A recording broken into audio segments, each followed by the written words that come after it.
This is Where We Live. I'm John Dankosky. Coming up, life in Syrian refugee camps is not easy, as Connecticut's Saud Anwar found out during a recent trip to the border of Syria and Jordan. But first, what's the thing we should measure when we try to determine how a society is doing? It's a difficult question because many of the traditional metrics we use tend to equate economic success with quality of life. Wealth and education level are relatively easy to measure, but don't give a full picture of a community's well-being. Last year, New Haven-based Data Haven completed what they're calling the largest ever survey on neighborhood-level quality of life, health, and happiness. You can join the conversation at 860-275-7266. Comment on our website, wnpr.org/where we live. You can find us on Facebook and Twitter at Where We Live. What's your quality of life? How happy are you? It's one of the things that we're going to be talking about with Mark Abraham, who's Executive Director of Data Haven, is also W.K. Kellogg Foundation Racial Equity Fellow. And Mark, welcome to the show. Thanks so much for being here. I appreciate it.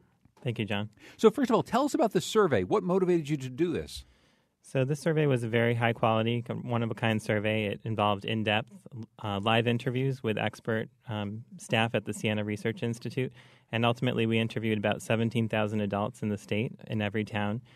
Each interview was an 18-minute-long interview and about 80 to 100 questions, and these are basically each interview is the story of someone's life in Connecticut. So when you put all this together, keeping in mind that one person represents maybe 50 or 100 other people like them in the state, and then they're weighted to represent that group, like in other surveys, you gain really tremendous insight into how neighborhoods are doing in the state, how groups like young adults, older adults, much older adults, and minorities and other groups are doing in Connecticut on a whole range of issues that we ask about on the survey. 17,000 people. It's an enormous survey. Yeah, it was a very intensive effort, and we had about 50 partners throughout the state who funded the survey, so part of it was just getting that group together, and then because there's so many funders across different issue areas, they're interested in different topics, and that's what makes the survey unique, is that it's a survey about many different topics ranging from employment to community life to safety, health, transportation, and other issues. And we're going to get to some of the findings in just a moment. Just in terms of methodology, how did you make sure that out of the 17,000 people that you had, it was an accurate representation of who actually lives in Connecticut, so that you made sure you had all the racial, ethnic minorities, all of the various income levels represented? So we did an unusually large number of interviews by cell phone, and that's a good way to reach people, both people who have listed numbers, sort of billing addresses, but also the unlisted cell phone numbers people may buy. And having worked on many surveys around the state, I think this is a really excellent data set. And again, the weighting ensures that the final estimates we produce for a town or a region are representative of that group. In just a moment, as I say, we'll get to some of the findings here. I want to bring in Anita Chandra, who's a director of RAND, Justice, Infrastructure, and Environment. Throughout her career, she's worked on a number of studies and projects related to community well-being. Anita joins us by phone today. Welcome to Where We Live. Thanks so much for joining us. Hi, John. Thanks for having me. Maybe you can just explain through all of your efforts why a survey like this, like the one that Mark and Data Haven has done, why this is so important to measure the sorts of things that we're measuring here. I think it's important for two reasons. One, as Mark pointed out, it really gives you a picture on how residents are doing across the state and in neighborhoods specifically, which can help community leaders plan.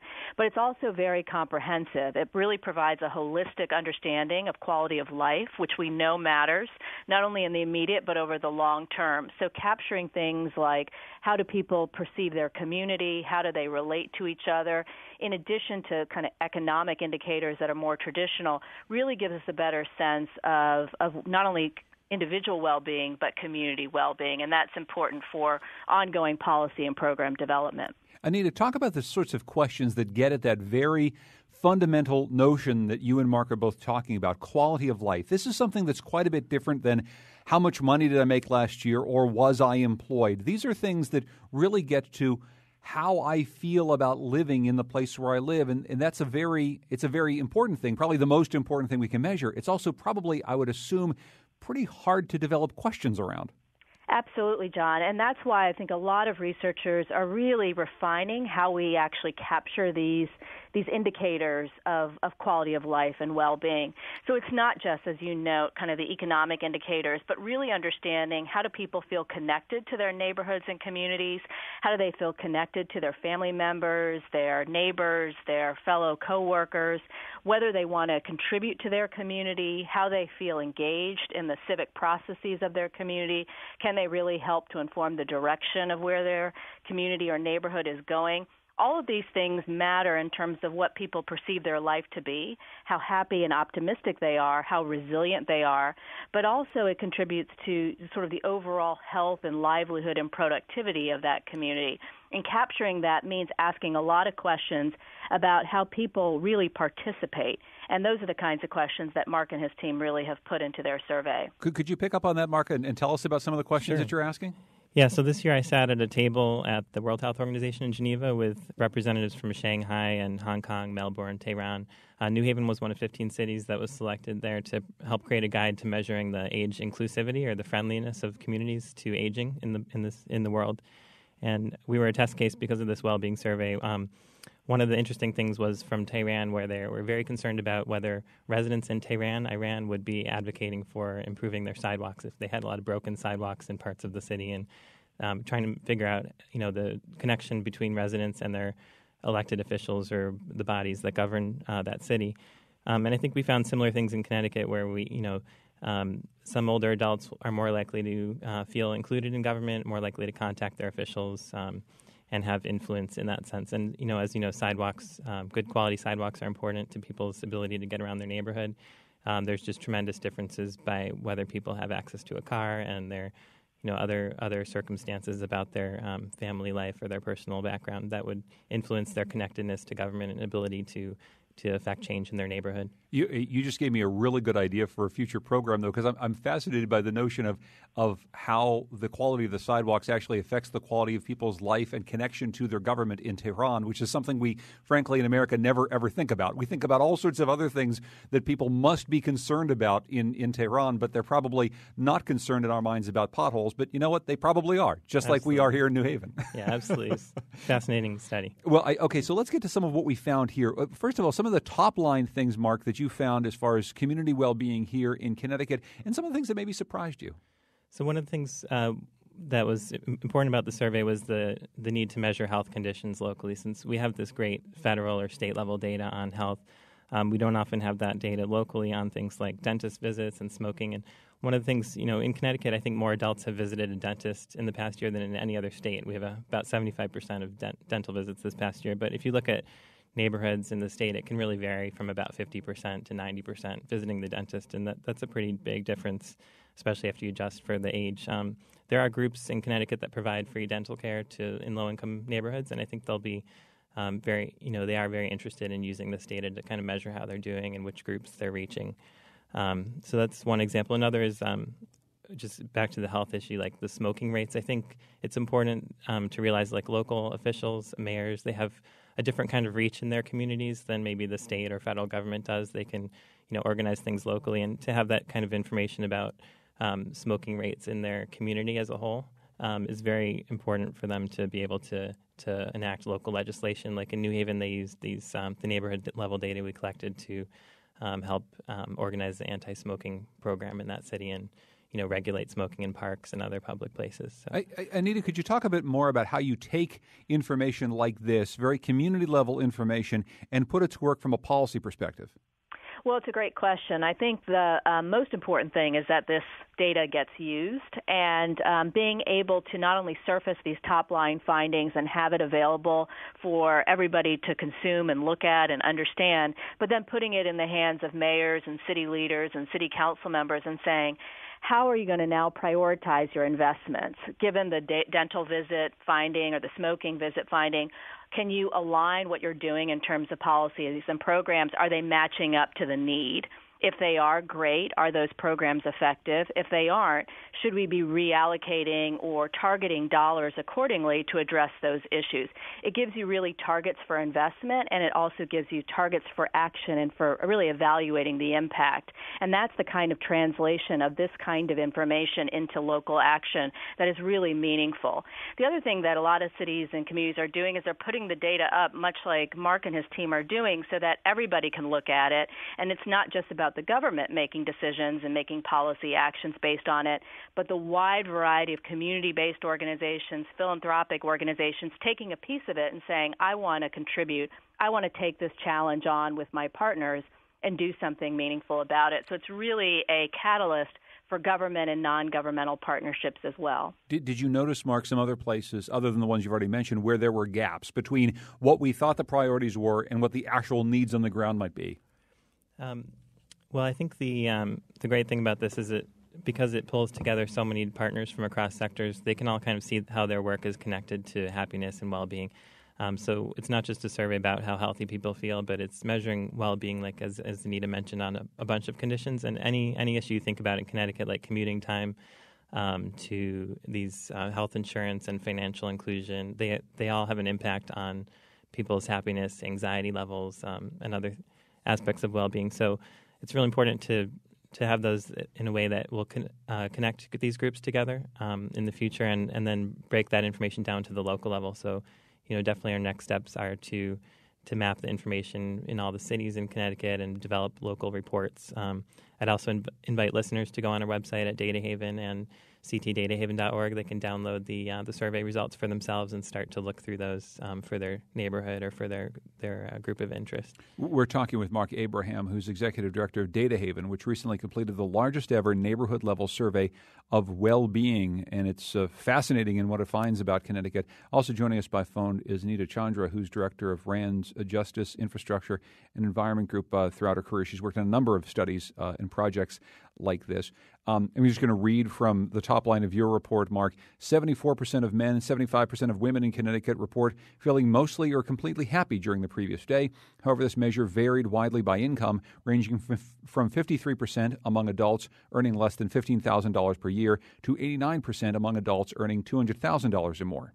So that's one of those things that you look at and go, well, of course, obviously, you make more money, you're happier. You make less money, you're less happy. But there's a lot more nuance in it than that. Can you talk about something like that measure of happiness that doesn't necessarily always run along economic lines, but economics has a lot to do with it?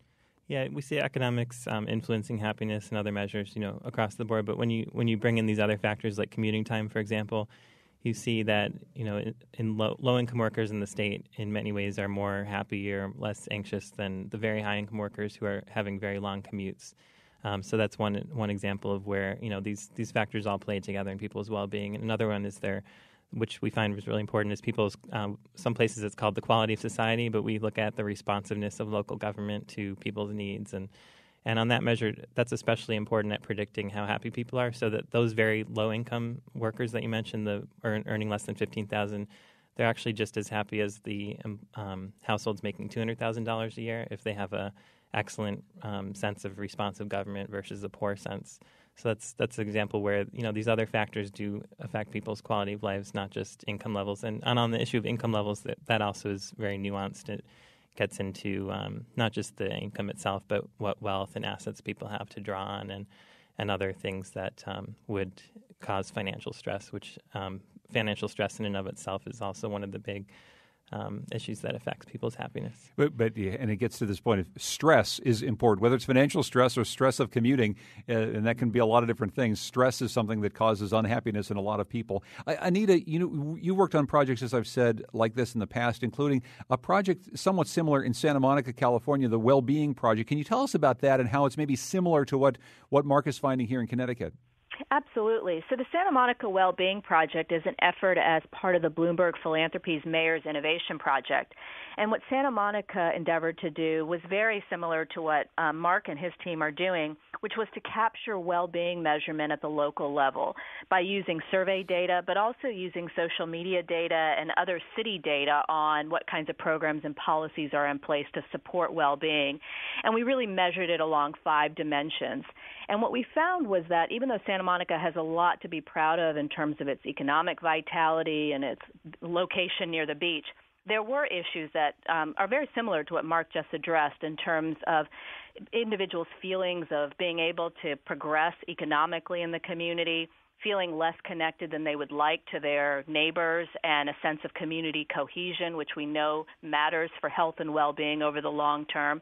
So we've been able to take all of that kind of information and really use it to drive local policies and processes that are now underway in Santa Monica to address things like a sense of community, to improve the built environment or the physical environment, to address things like commuting time and traffic and development issues that can really stress and strain residents over the long term. So we're really using data to drive local action, quite simply. So, Mark, before we run out of time, talk a bit more about where we head from here. You've mentioned that residents can go online to your website, which we'll give again at the end of the segment, and find out more information for themselves. But what really happens next with data like this? Because I think, look, if people have listened to our program in the past, I think it's fair to say that one thing that we tried to highlight is whenever our state or our local governments are making decisions in a vacuum without real data and information. And this happens frequently. It happens because people want to make policies for their own reasons or whatever. So now you've got all this data. What do you do with it and make sure that it actually has some huge impact on the local level? So in our case, because of the way the survey was structured, it's basically a grassroots effort, combining organizations, about 100 throughout the state. Each of those local cities and areas, like the Waterbury area, the Fairfield County, they're going to be pulling together tremendous reports and resources, and often with our help to digest that locally and use that for health planning, for local improvement planning. We also find that journalists are especially interested in this data, so that when they're writing an article on farming, for example, they would want to use our local level data. So we expect to see about 1,000 news articles that cite the data, and we work closely with journalists to help them use this. So that's a particular interest. Also, in a few weeks, the Secretary of State is releasing a report called the Connecticut Civic Health Index with us as an author, and that covers some of the state data on voting and civic engagement and electoral issues, as well as some highlights from the Wellbeing Survey around how to ensure that people can participate in their government. So we're just going to be very busy for the next year or two with this amount of data, and we're also working with national groups to write additional analyses or briefs that cover issues like immigration status, which is your next segment, and racial and ethnic disparities, other topics that require this more nuanced analysis, and we're really looking forward to those as well. I'll say I'm really glad that it's coming out as we head into this election year, obviously a presidential election year, but more importantly, I think really to the point of your survey, it's an election year where there's an awful lot of local elections that are going to make a big difference in people's lives. And you're providing a toolkit for people to be able to get involved in their local government in a way that maybe they haven't been able to in the past. And I think that's really important, like finding things that don't work and being able to say, look, if we can't change everything about my town that's not working, maybe we can change these 2 or 3 things, right? Absolutely. Our favorite groups to work with are community groups. Again, like I mentioned, local small town mayors, they have this reach that larger governments don't have. And community groups, they're very good at mobilizing local residents. So when we can get data into their hands and they can tell their own stories using that data, that's our mission, is to make that available and help groups use it in that way. We're going to be talking with Secretary of the State Denise Merrill later on this month about this survey that Mark was just talking about. We would love to have you back and maybe pour through some of this other data, because there's a lot more for us and other journalists to get to. But I want to thank you for coming in, Mark. Mark Abraham is Executive Director of Data Haven, which completed this largest ever neighborhood level survey on well-being. Where do they find it online again, Mark? At ctdatahaven.org. Excellent. Thanks so much for coming in. I appreciate it. Thank you. Thanks also to Anita Chandra, who's Director of RAND Justice, Infrastructure, and Environment. Thank you, Anita. Thank you. Coming up next, we're going to get a report from the front lines of the Syrian refugee crisis. Saud Anwar, who's joined us in the program many times in the past, will join us once again. He just returned from the border of Jordan and Syria and talked to a number of refugees there. That's coming up next, Where We Live.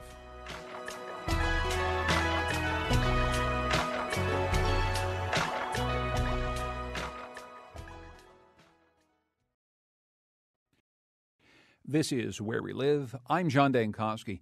Refugees fleeing the unrelenting violence in Syria have crammed themselves into overcrowded boats destined for Greek shores.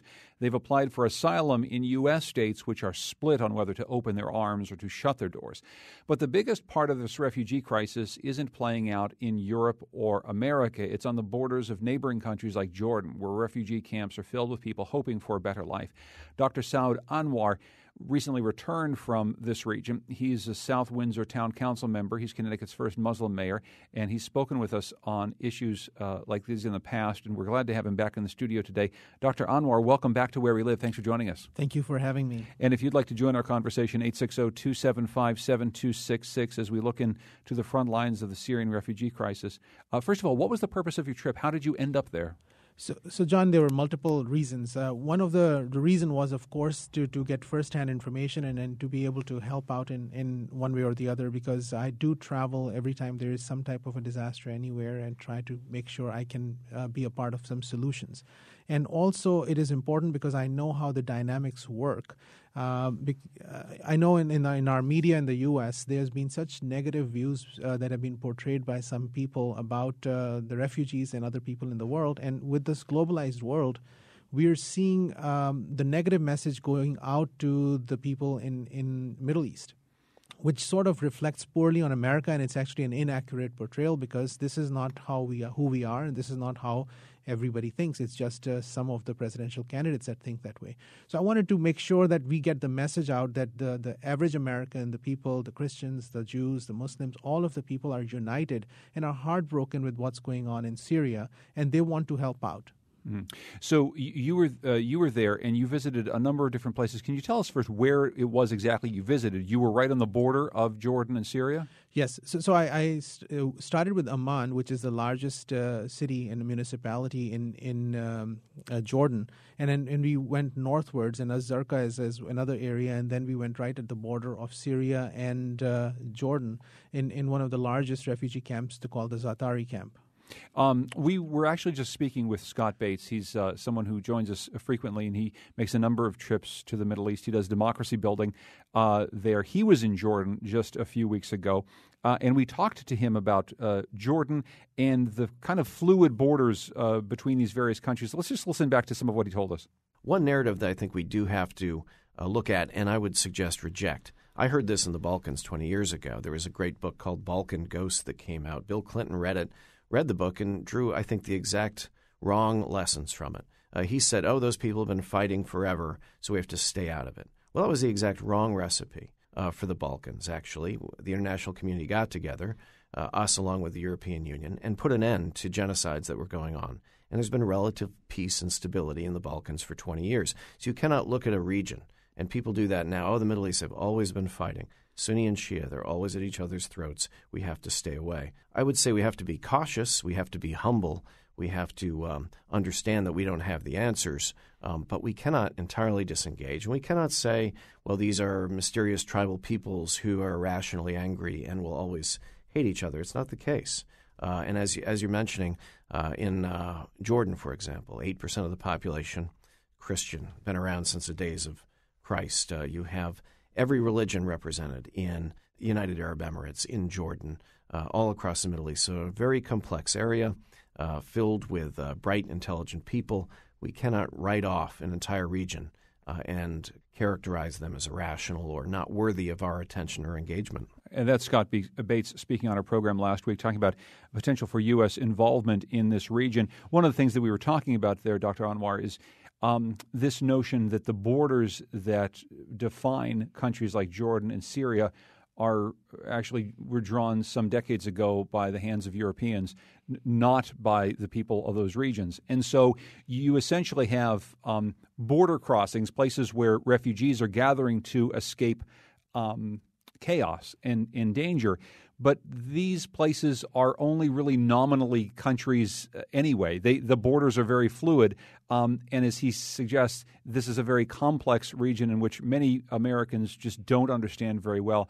Just reflecting a little bit on what he just had to say there and your experiences there, what are some of your thoughts? Sure. I actually agree with Scott because, first of all, I want to say a few things about the Jordanians. The Jordanians have been some of the most generous people that I have come across because think about it.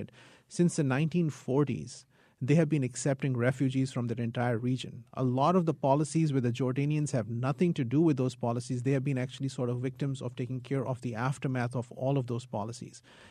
7 out of every 10 Jordanian people living in Jordan actually are of refugee heritage. So think about it. Majority of the people are refugees in that country between Palestinians, the Iraqis, and now the Syrians.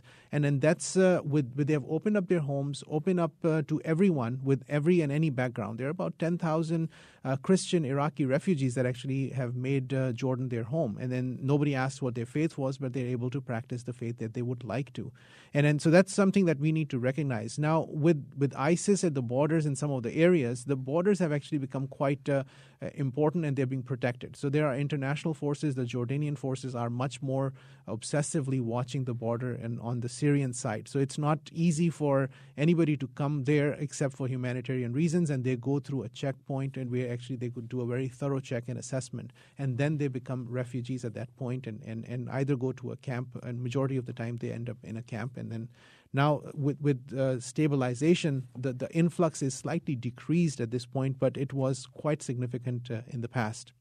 I read here that 86% of Syrian refugees are living in urban areas. The rest are in camps, and you can't move back and forth. So essentially, when you were in Amman, Jordan, you were actually, in a large city, but you were in ground zero for a number of refugees from this crisis and from many other crises. That's what you're talking about. These are folks who are not living long-term in refugee camps. These are people who are living in big cities. Yes, and I think that's the part, because the camps get a lot of attention, and rightfully they should get the attention, but majority of the people are actually not living in those camps, and their opportunities, they are in the society. Now, one of the things that the laws are that the refugees cannot work, because the unemployment has been on the higher side in Jordan itself. So because of the political reasons, the people are not allowed to work, which puts a lot of strain on those individuals. And they actually have to survive in that environment without doing much work and with very, very little resources. United Nations has not been able to fulfill its expectations because they are not getting the resources. Almost what the United Nations has wanted, they're getting half of it.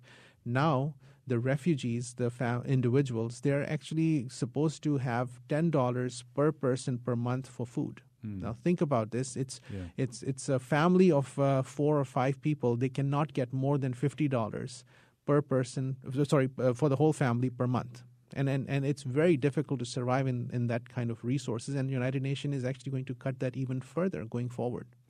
In Amman, you spoke with some urban refugees. You asked them to describe the conditions of life at home. What did you learn from them? It was heartbreaking in so many ways, because these people were involved. They were working in a society. So Syrian society has been a very dynamic society. They have been educated people, intellectuals, and business-oriented individuals who actually had their businesses and work and were employed. And we talked to people who, in a room, 40 people, every single person that we spoke with had been working in the past. But now, because of the laws and because they were in a different country, none of them were working. And that was actually having a big impact on them personally. First of all, the financial impact. The second part is that they were not useful in the society that they were a part of at this point, and it was hurting them. And of course, the little things that we take for granted, drinking water, having food, having safe, hygienic places to be at, and those were impacting each and every individual in so many ways, and education of children, and then so on. You talk with some of them about whether or not they have what they need to keep warm in their homes. And let's listen to a clip of something that you brought back. How many people have been to Zatari before they were outside of Zatari? كم حدا هون موجود عندنا كان بالزعتري بعدين اجا.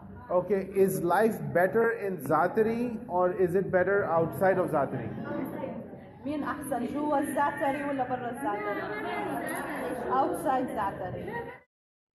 And that's actually moving forward in our conversation. That's Saud Anwar talking to people about the refugee camp. Maybe we can play the other clip we were going to play while we're talking about life in Amman, Jordan. What type of Syria do they foresee in future which will allow them to go back politically? هلا هو عم بيسألكم بما إنه أنتم بتتمنوا إنه ترجعوا لسوريا. يعني شو هي سوريا اللي حابين ترجعوا لها بشكل يعني خلينا نحكي سياسيا. شيلوا بشار لو سمحتوا وقفوا الناس سوريا السلام. She's saying take Bashar of power and stop the no airstrike. العدل العدل. معلش حدا والله إنه رسائلكم روعة بس خلينا No airstrike. Okay, if there were no airstrike and Bashar was still there, would they go back? إذا بشار لسه هنا. Bashar is still there and airstrikes go away.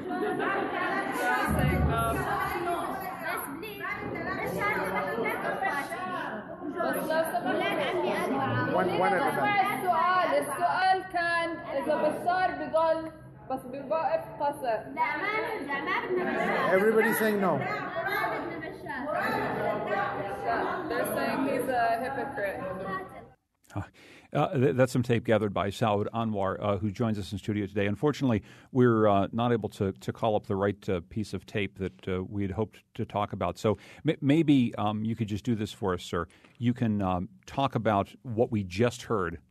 You were asking the women about airstrikes, and you mentioned the name Bashar al-Assad, and immediately the level of discourse rose just a little bit. Maybe you can talk about what we just heard there. So one of the I wanted to talk about what was the ground reality, how were the people feeling, and we hear about how Bashar Assad is not being well liked by the Syrians, and also, of course, nobody likes ISIS, and we wanted to look at what would be the future that they look at, and people actually have very negative feelings and very zero trust with Bashar al-Assad, and in one of our previous conversations in a different meeting, I had actually said that, maybe there's a political solution to that. But when I talked to the people in Syria and the Syrian refugees, they actually have zero trust with him, and they're hoping that he would not be in power, and that would allow them to be able to go back. And that's what I sensed from them. And as you heard, there was like sort of an uproar. Everybody was passionate, and they did not want him to be there. Yes, they want safety and security. They don't want airstrikes. But at the same time, they don't want him to be in power either. And this changed your mind, because I remember we had this conversation, and we had a not a debate, but we had various views on this, and it sounds as though this visit changed your mind somewhat. Yes, it did, because previously my feeling had been that, okay, let's take care of ISIS first, which I actually still believe that's the first thing that we need to take care of, and then take care of Bashar. Maybe he should not be in power. And that would be a slow process, but I don't think that should be a slow process either. I mean, the ISIS has to go first, but then second is Bashar has to go second. We're talking with Saud Anwar. I want to talk through some of what else we heard there. You also, in the clip that we played previously, were talking with people at a camp at Zatari and about the conditions there. We were talking about urban refugees a moment ago. What was life like at the camps? So Zatari is a camp which has some 80,000 people. It's like a city, and it has people of all different backgrounds from the Syrian refugee groups, and they have been living there for the past almost 2.5 years, and it's like a big prison. So they are safe with respect to no airstrikes in that area. But outside of that, there is sanitation is not good. The water supply is poor. And they are able to get some food, minimal amount of food. And it's almost people cannot come in and go out. And while those services are relatively easily available in Zatari, the refugees that are in the urban areas felt better because even though they don't have the services, but they don't feel imprisoned. Wow. So what happened? How long will the people who are at these camps be in these camps? Till we find a solution, because they've been there since the middle of 2012, and they've been a lot of those people have been there since that time, and they're just moving on. There are some clinics and hospitals and places there. They are getting some food but the quality, the supply is not as good as it should be. And, of course, with the United Nations not having the resources, those challenges are increasing. So these individuals really do need help. United Nations needs help. The individuals over there need help. And they are actually going through this chronic, persistent challenge for the past 2-3 years where things aren't getting any better.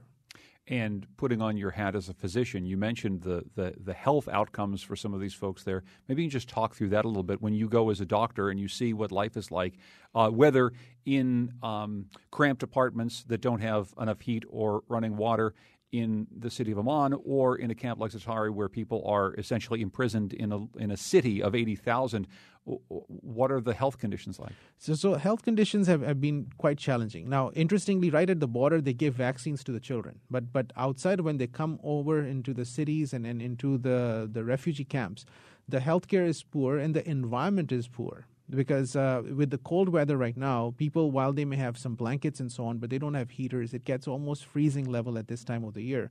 And the families are literally cramped together in a room trying to keep each other warm. And there's dampness in the urban areas. About 10% of the homes are exposed to the elements. If there's rain, people actually are getting the rain through the roof, and ceilings are leaking. And then there's moldy environment. So a lot of respiratory illnesses we are seeing. And then of course, because of the water-related issues, diarrhea is another issue. Now, leave the chronic illnesses alone, the diabetes, hypertension, and so on. There's post-traumatic stress disorders that people are facing from a psychological perspective. There are environmental health issues that they're dealing with respiratory and GI. And then on top of everything else, there are physical injuries. There are people that came across who had actually lost limbs, who actually have no physical therapy, no hope. And these were like professionals who were doing their jobs who actually are now with physical disabilities from this war. We have, many would say, and we've talked about this on this program before, a mental health crisis in America because of our inability in some ways to grapple with the real impact of things like stress, of trauma in people's lives. Taking the physical piece of this completely aside, when people lose limbs, that is a byproduct of an ongoing war and something that we don't want to see.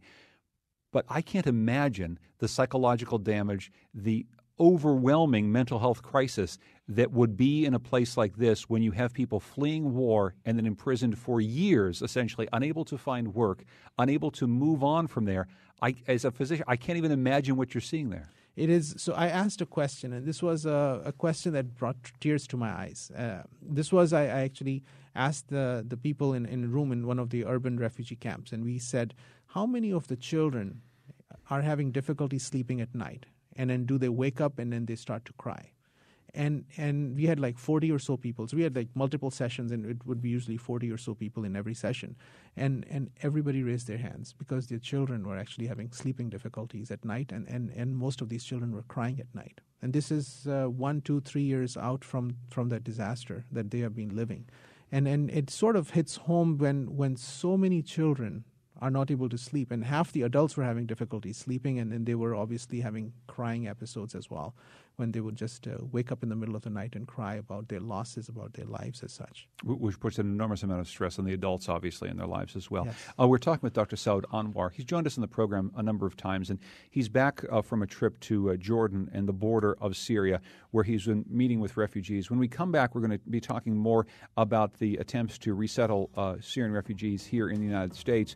You can join us at 860-275-7266. This is Where We Live.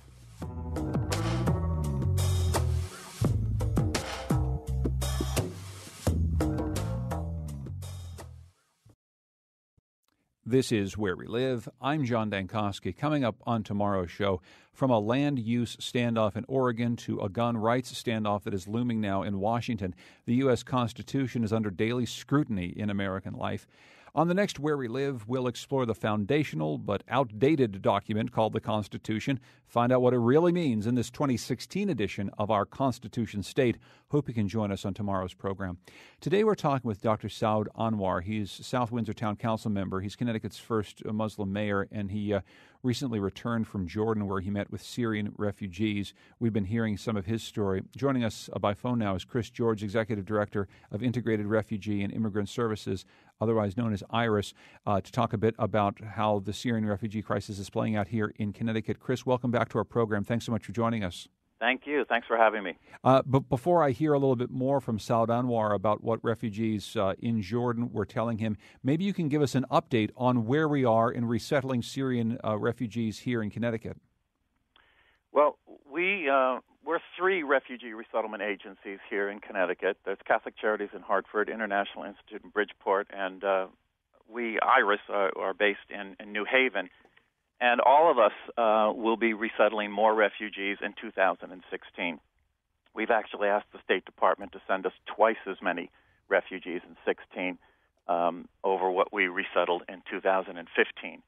So far, when it comes to Syrian refugees, we've probably, as a total, welcomed about 70 or 80 individual Syrian refugees to the state of Connecticut. That translates for us to about a dozen families here in the greater New Haven area. So when you say you'd like to double the numbers in this year, double the numbers of overall refugees, double the numbers of refugees coming from the Syrian crisis? Double the numbers overall. We receive refugees from Iraq, Afghanistan, Syria, Eritrea, Sudan, and the Congo. A portion of the refugees in 2016 will come from Syria. You know, overall, the national target is around 10,000. How many of the 10,000 will come to Connecticut? We're not sure. It's usually about 1%. So, what would that be? 1,000. What are the challenges right now of resettling people who are fleeing what's happening in Syria, maybe some of the people who Saud Anwar has been talking with? What are the challenges of resettling Syrian refugees compared to those coming from other parts of the world right now, Chris? Well, refugees from Syria have a lot of similarities with refugees from other countries. They don't speak English, most of the refugees from Syria. Their families, mother, father, and children, like most refugees, highly motivated, want to work, want to become U.S. citizens. The special issues are probably things related to the freshness, the rawness of the conflict. They have not spent 15, 20 years in refugee camps. They left Syria 4 or 5 years ago. There's still horrible things going on in Syria, so they still get news about their friends and relatives in Syria who are suffering. So the conflict is current, it's raw, and it does kind of play out with some mental health issues. Some are serious, and some are not so serious. Depression, anxiety, some post-traumatic stress disorder. But the Syrians we have welcomed here are really determined to hit the ground running. They're kind of blue-collar, middle-class, salt-of-the-earth types that want to just roll up their sleeves and become Americans. Saud Anwar, before we get some of your thoughts about how refugees from Syria might be coming to Connecticut, maybe you can talk about what you heard from some of those you met on the Syria border with Jordan. I mean, are these people who, generally speaking, would love to go back to the country they fled, or are they looking for a new home?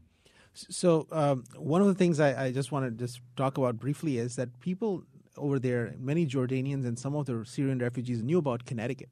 And I would say where I'm from Connecticut, this is the globalized world. Because of Connecticut's acceptance of refugees and because of our governor's positive stance on this, and also this story of the Indiana refugee that came over here, this was known to many of the people over there, and that brought a smile to their faces, which was quite exciting to see that, oh my God, I mean, this is a globalized world. We do what they do over here. It actually gets heard all over the world. The people actually, they know that Syria is changed completely forever. It's not going to be the Syria that they had left. It's a country which is actually going to have to rebuild the infrastructure. So some of the people recognize that they would have a responsibility after peace times to actually go back and rebuild their country. So that's one of the things. But they know that it's going to take a long time before anything like that would happen. So they are hopeful that they may have a better future to actually have an opportunity to come to the U.S. in a peaceful place, a place where the values that they live by are also similar to the values that we have here, that align together. And they are hopeful that there will be more people getting accepted in the United States. I just want to go back to that. You actually heard people who knew where Connecticut was and had thought positively about our tiny little state? Actually, they had heard about it because of the whole story about the Indiana family. And then that actually got resonated. And this actually was something the Jordanians talked about when they said, and then some of the Syrians actually smiled when they heard about the Connecticut. They didn't know where it was, but they knew that there's a friendly place in America. a friendly place in America. That's maybe it can be on our license plates coming up soon. This notion that they may find a better life somewhere else. The somewhere else could be America. The somewhere else could, I assume, be Europe. Can you talk about what you heard as far as the migration patterns and the places where people might try to go, because there are enormous difficulties to flee that area? As you've outlined, the conditions in a place like Jordan are not good for those who have had to stay there for quite some time. So they're looking for other places. Aside from friendly Connecticut, what else are people talking about? Where else are they looking at? Well, ultimately, deep down, they would want to go back to their own country. And I mean, that's the ultimate goal, because some of the people kept saying that if things would get better, if the governance would get better, if there's a good democratic government, which is and then there's a just government, they would want to go back and rebuild their country. And I think that's one of the important things that we as Americans may keep in mind, that we have a role in the peace building, but also rebuilding of Syria in future, and a lot of people would be able to jump in and help out in that process as well. But till that time, it's important that everybody do their share. So in my conversation, whether to go to people would like to go to Europe or to United States and other parts of the world, they just want a safe place where they could work. And if they could work in Jordan, they would actually work more in Jordan as well. So I think that's the part, is as you take a young, healthy family and give them the education, all the things that we value in our homes, in our communities here. We want our children to get the education. We want safety, security, and to be able to be constructive part of citizenship of our society. That's what they're hoping to be able to do wherever they go. Chris George, maybe you can just tell us briefly, what are some things that you're looking at, aside from increasing the numbers of refugees coming into Connecticut? What are some things that you think that you need in order to make that easier or better for people coming up in this next year, this 2016? Right. First, let me correct the number I mentioned earlier. We expect probably about 100 Syrians if the average over the past few years plays out. About 100 of the 10,000. So what we have seen is an enormous outpouring of support from across the state. Community groups, churches, synagogues, mosques, colleges, Rotary clubs. People want to help. I've never seen anything like this, John. Our donations are up. So all of this allows us to tell Washington, D.C., we can take more refugees. I mean, what are we going to do with all this support? We can't stockpile it. We want to be able to work with these community groups. This is the old-fashioned way of welcoming refugees to this country.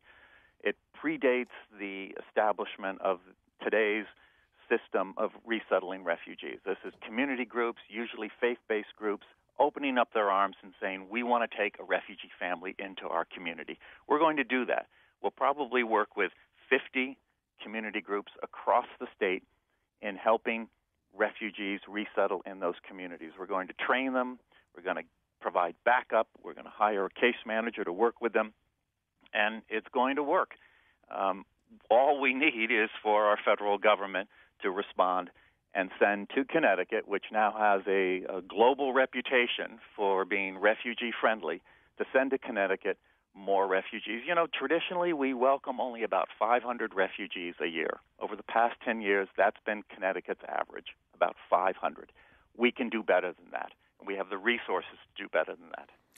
And Saud, Anwar, in just the last minute that we have, make a case for why that's important. Why would it be important for Connecticut to increase the number of people it's taking in from places like Syria or elsewhere in the world where they're fleeing?